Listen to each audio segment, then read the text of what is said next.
Une grève significative dans le public, inédite dans le privé. Les enseignants ont cessé le travail pour dénoncer les suppressions de postes et la dégradation de l'école. L'éducation nationale recense 30% de grévistes dans le primaire et 22% dans les collèges et lycées. Les grévistes espèrent peser sur le projet de budget 2012 qui prévoit 14 000 suppressions de postes. Nicolas Sarkozy écarte l'idée d'un coup de force de la droite lors de l'élection du président du Sénat samedi. 2 jours après la victoire historique de la gauche, le chef de l'État déclare que son camp perdra dans la dignité la présidence du Sénat et n'effectuera pas de manœuvre pour maintenir Gérard Larcher à la tête de la Haute Assemblée. En Libye, les forces du nouveau régime poursuivent leur avancée. Elles ont pris le port de la ville de Sirte et s'apprêtent à attaquer Bani Walid, l'un des derniers bastions des partisans de Mouammar Kadhafi. Dans un message radio, l'ancien dictateur assure être sur le terrain et se dit prêt à mourir en martyr dans son pays. La Grèce fait un effort surhumain pour surmonter la crise financière, c'est ce qu'affirme le Premier ministre Papandréou à Berlin.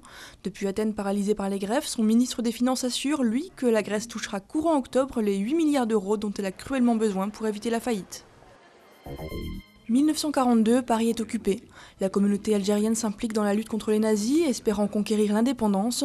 Les hommes libres d'Ismaël Ferrouki abordent une page méconnue de l'histoire de France et mettent en scène le jeune Younes, interprété par Tahar Rahim, qui arrive d'Algérie pour gagner de l'argent. La police l'arrête puis le force à espionner la mosquée de Paris, soupçonné de délivrer de faux papiers à des juifs et à des résistants.